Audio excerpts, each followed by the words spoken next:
अब हम money bill के बारे में पढ़ाई करते हैं। सबसे पहले तो जो मनी बिल है, unlike ordinary bill, money bill जो है वो आर्टिकल 110 में इसके बारे में बताया गया। Article 110 of the constitution deals with the definition of money bills. वो कहते हैं कि मनी बिल जो होगा, ठीक है, उसमें ओनली, ठीक है, प्रोविजंस जो इन सारी चीजों के जिनके बारे में हम अभी पढ़ेंगे, इनसे डील करें, ठीक है, चाहे किसी एक से, चाहे एक से ज्यादा से, ठीक है। तो है क्या क्या?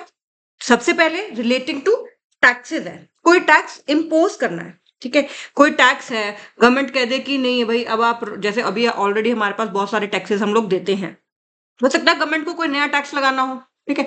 तो गवर्नमेंट को टैक्स अगर लगाना है तो वो मनी बिल के अंडर आएगा। गवर्नमेंट को कोई टैक्स अबॉलिश करना है, उसको खत्म करना है कोई टैक्स, तो वो भी मनी बिल के अंडर आएगा। किसी भी तरह का उस जो ऑलरेडी एग्जिस्टिंग टैक्सेस है उनको रेगुलेट करना है, उनको ऑल्टर करना है, उनको किसी भी तरह का चेंज लाना है, तो वो सब किसके डेफिनेशन में आते हैं? मनी बिल के डेफिनेशन में आते हैं। अगर यूनियन गवर्नमेंट को कुछ बोरो करना है, बोरोइंग ऑफ मनी ऑब्वियसली करनी पड़ती है गवर्नमेंट्स को, तो उसकी किस तरह से रेगुलेशन होगी, तो वो भी पॉइंट किस में आ जाता है? मनी बिल में आ जाता है। इसी तरह से कंसोलिडेटेड फंड ऑफ इंडिया होता है, उसकी कस्टडी किसके पास रहेगी? कंटिजेंसी फंड की कस्टडी किसके पास रहेगी? उसके अंदर payment of money into that account, ठीक है, वो सारी की सारी चीजें भी मनी बिल में आती हैं। अभी हम आगे डिटेल में इन तीनों फंड्स के बारे में भी पढ़ेंगे। फिर कंसोलिडेटेड फंड ऑफ इंडिया से पैसा निकाला कैसे जाएगा, कैसे उसमें से विड्रॉ होगा, वो भी एक इंपॉर्टेंट पॉइंट है कि कंसोलिडेटेड फंड ऑफ इंडिया से जो मनी निकाली जाएगी वो भी मनी बिल के अंडर आती है। एक बहुत इंपॉर्टेंट पॉइंट ये भी होता है कि कोई भी एक्सपेंडिचर है उसको charge on the consolidated fund अगर डिक्लेयर करना है तो वो भी मनी बिल के डेफिनेशन में आएगा। चार्ज का मतलब होता है कि नॉन वोटेबल है, कि वो जो एक्सपेंडिचर है उस पर वोट नहीं होगा। बाकी जो होता है वोटेबल होता है, चार्ज वाला एक्सपेंडिचर नॉन वोटेबल होता है। जैसे प्रेसिडेंट की सैलरी हो गई, सुप्रीम कोर्ट के जजेस की सैलरी हो गई, हाई कोर्ट के जजेस की पेंशन हो गई, सुप्रीम कोर्ट के लिए और डेली फंक्शनिंग के लिए पैसा, लॉट ऑफ थिंग्स, तो वो नॉन वोटेबल होते हैं। तो कौन सा एक्सपेंडिचर को चार्ज होगा, उसको कौन डिक्लेयर करेगा, तो वो सारी चीजें भी मनी बिल के अंडर ही डिसाइड होंगी। फिर पब्लिक अकाउंट ऑफ इंडिया भी होता है हमारा, उसकी कस्टडी के बारे में मनी इशू होगा, उसका ऑडिट होगा, सारी चीजें भी आती हैं उसमें। प्लस अगर कोई भी मैटर इनसे रिलेटेड है तो वो सब भी जनरली मनी बिल के अंडर परव्यू में ही आता है। तो मनी बिल एक बहुत इंपॉर्टेंट चीज है। लेकिन इसमें ध्यान रखने की बात है कि क्या मनी बिल नहीं है? अगर गवर्नमेंट किसी तरह के छोटे मोटे फाइन्स लगा रही है, पेनल्टी लगा रही है, छोटी मोटी पेनल्टी लगा रही है, तो वो सारी चीजें जो है मनी बिल में नहीं आएंगी, ठीक है। कि अब आपने मोटर व्हीकल एक्ट में कोई आपने उसमें वो लगा रहे हो, पेनल्टीज लगा रहे हो कि कोई हेलमेट नहीं पहनेगा तो ये पेनल्टी लगेगी, कोई लाइट को, रेड लाइट है और क्रॉस कर जाएगा तो उसको ये पेनल्टी लगेगी। तो जिसमें मेजरली ये सारी चीजें ना हो, ये ना हो और ये हो, तो वो मनी बिल नहीं होगा। लेकिन ये इनमें से कुछ हो और ये भी हो तो वो मनी बिल होगा, ठीक है, समझ रहे हो? तो ये चीजें ध्यान रखने की है। लेकिन सिर्फ सिर्फ इसलिए कि उसमें एक फाइन है, पेनल्टी है, क्योंकि पैसे से रिलेटेड है, तो वो मनी बिल है, ऐसा नहीं है। इसी तरह से किसी तरह की फीस ली जा रही है, अगर किसी तरह की फीस ली जा रही है किसी सर्विसेज के लिए, तो वो भी मनी बिल नहीं होता है। प्लस अगर कोई लोकल बॉडी जो है, वो अगर लोकल बॉडी जो है लोकल पर्पसेस के लिए किसी टैक्स को इम्पोज कर रही है, अबॉलिश कर रही है, रेमिट कर रही है, रेगुलेट कर रही है, तो वो भी मनी बिल की डेफिनेशन में नहीं आएगा। क्योंकि इतनी सारी लोकल बॉडीज है, उन सबकी चीजें हम मनी बिल में लेके आएंगे तो बहुत दिक्कत हो जाएगी। अब ये डिसाइड कौन करेगा कि एक बिल मनी बिल है कि नहीं? क्योंकि ऑब्वियसली क्योंकि कई जगह लगेगा कि नहीं भाई, ये तो इस प्रोविजन इसमें नहीं हो रहे हैं, इसमें हो रहे हैं, तो हु डिसाइड्स? तो ये इंपॉर्टेंट बात याद रखनी है कि it is the speaker of the Lok Sabha who decides whether a bill is a money bill. और उनका जो डिसीजन होता है वो फाइनल होता है, ठीक है, उनका जो डिसीजन होता है वो फाइनल होता है। इसको किसी भी कोर्ट में क्वेश्चन नहीं किया जा सकता, ना ही कोई राज्यसभा लोकसभा कोई भी इसको क्वेश्चन नहीं कर सकता, नॉट इवन प्रेसिडेंट, ठीक है। फिर मनी बिल जो है वो सिर्फ और सिर्फ कहाँ इंट्रोड्यूस होता है? लोकसभा में, ठीक है। लोकसभा इलेक्टेड बॉडी है, देखिए, ठीक है।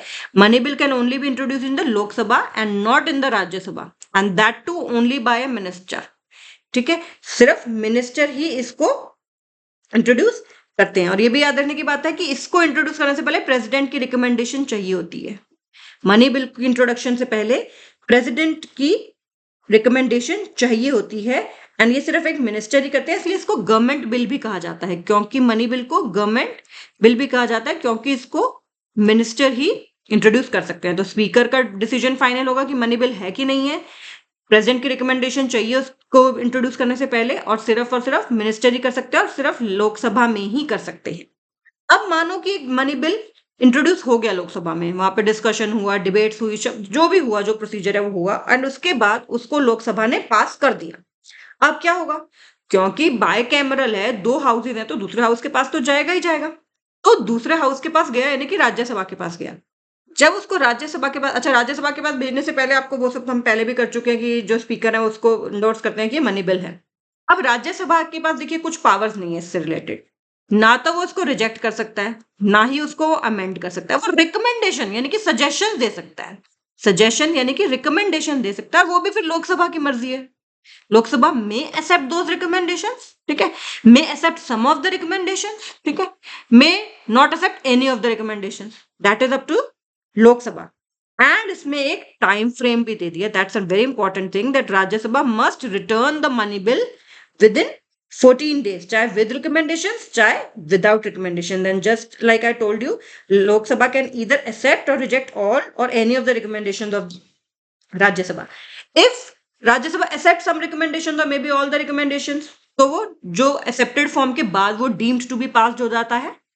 और अगर वो नहीं accept करता, अगर राज्यसभा उनकी कोई भी रिकमेंडेशन एक्सेप्ट नहीं करता, तो जिस फॉर्म में वो ओरिजिनली गया था उसमें डीम्ड टू बी पास्ड माना जाता है that money bill. Then that money bill is deemed to have been passed in the form originally passed by the Lok Sabha without any change. और अगर उनको राज्यसभा की कोई रिकमेंडेशन पसंद आती है, चाहे कुछ आए चाहे सब आए, तो वो उसको इंट्रोड्यूस कर देते हैं, फिर दोबारा राज्यसभा के पास नहीं जाता, then it is deemed to be passed. And obviously कोई भी बिल तब तक एक्ट नहीं बनेगा जब तक उसके पास प्रेसिडेंट का असेंट नहीं होगा। अब it will go to the president. President देखिए क्या क्या कर सकते हैं, या तो अपना असेंट दे सकते हैं, ठीक है, या अपना असेंट विदहोल्ड भी कर सकते हैं, लेकिन रिटर्न नहीं कर सकते। ही कैन नॉट रिटर्न, क्यों? क्योंकि वो उन्हीं की रिकमेंडेशन से तो गया है, ठीक है। तो अगर वो रिटर्न करते हैं तो इट मीन्स कि उनका पहले ही इंस्टेंस में उसको रिकमेंडेशन देना गलत था, ठीक है। तो नॉर्मली जो प्रेसिडेंट है वो उसको असेंट देते ही हैं, क्योंकि उनकी प्रायर रिकमेंडेशन से ही वो इंट्रोड्यूस किया गया है। तो प्रेसिडेंट मनी बिल को हमेशा असेंट दे ही देते हैं। अगर अब हम बात करें ऑर्डिनरी बिल और मनी बिल के डिफरेंस की, ठीक है, तो हमने कई सारी बातें की, आप वैसे ही आपको इसमें समझ आ जाएगा, ठीक है। एक तो किस सब्जेक्ट पे इंट्रोड्यूस कर सकते हैं, किस सब्जेक्ट पे, कोई भी मनी मैटर से नहीं रिलेटेड जो, उसको ऑर्डिनरी बिल, जो मनी मैटर से रिलेटेड है वो मनी बिल, ठीक है। ऑर्डिनरी बिल की डेफिनेशन कॉन्स्टिट्यूशन में कहीं नहीं दी है, जबकि मनी बिल की डेफिनेशन आर्टिकल 110 में दी है। मनी बिल को कोई भी एमपी, चाहे वो मिनिस्टर हो चाहे वो प्राइवेट मेंबर हो, वो, ठीक है, आपने देखा था प्राइवेट मेंबर्स कौन से थे, जो मिनिस्टर ना हो, ठीक है, कोई भी मेंबर इसको इंट्रोड्यूस कर सकता है, लेकिन मनी बिल को सिर्फ एक मिनिस्टर ही करेगा, प्लस सिर्फ लोकसभा में ही करेगा, प्रेसिडेंट की रिकमेंडेशन के साथ करेगा। जबकि ऑर्डिनरी बिल चाहे लोकसभा में इंट्रोड्यूस हो सकता है चाहे राज्यसभा में, मनी बिल सिर्फ लोकसभा में by minister with the president recommendation. Ordinary bill में लोकसभा राज्यसभा के पास इक्वल पावर्स है, हमने देखा भी था, अगर डेडलॉक हो जाए तो फिर प्रेसिडेंट ज्वाइंट सिटिंग बुलाते हैं, ऑल दो दोनों के पास इक्वल पावर है। लेकिन मनी बिल के पास फाइनल पावर किसके पास है? लोकसभा के पास, ठीक है।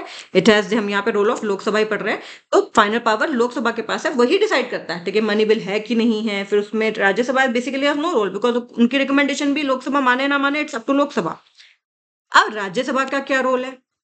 राज्यसभा देखिए ऑर्डिनरी बिल को रिजेक्ट भी कर सकता है, अमेंड भी कर सकता है, डिले भी कर सकता है, हमने देखा था, ठीक है।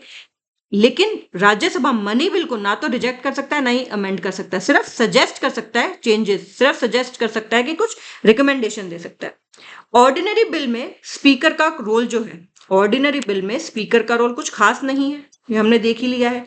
लेकिन मनी बिल में तो बहुत इंपॉर्टेंट है, क्योंकि उन्हीं का डिसीजन फाइनल है कि कोई बिल मनी बिल है या नहीं है। फिर प्रेसिडेंट का रोल के बारे में बात कर लेते हैं। प्रेसिडेंट जो है, एक बार ही can send back the bill once for reconsideration, ठीक है, लेकिन अगर दोबारा आ जाता है तो ऐसा नहीं होता।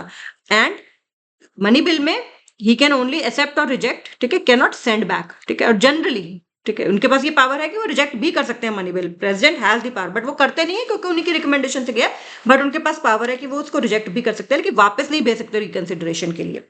फिर आपको ये भी पता है कि ऑर्डिनरी बिल के लिए आपको पता है कि डेडलॉक अगर हो जाए तो ज्वाइंट सिटिंग भी कर सकते हैं। लेकिन क्योंकि राज्यसभा के पास मनी बिल में तो पावर ही नहीं है कोई, ठीक है, मनी बिल के लिए Rajya Sabha has literally no powers, तो फिर मतलब कोई डेडलॉक सच की प्रॉब्लम ही नहीं होगी, और अगर डेडलॉक नहीं होगा तो जॉइंट सिटिंग की भी बात नहीं होगी।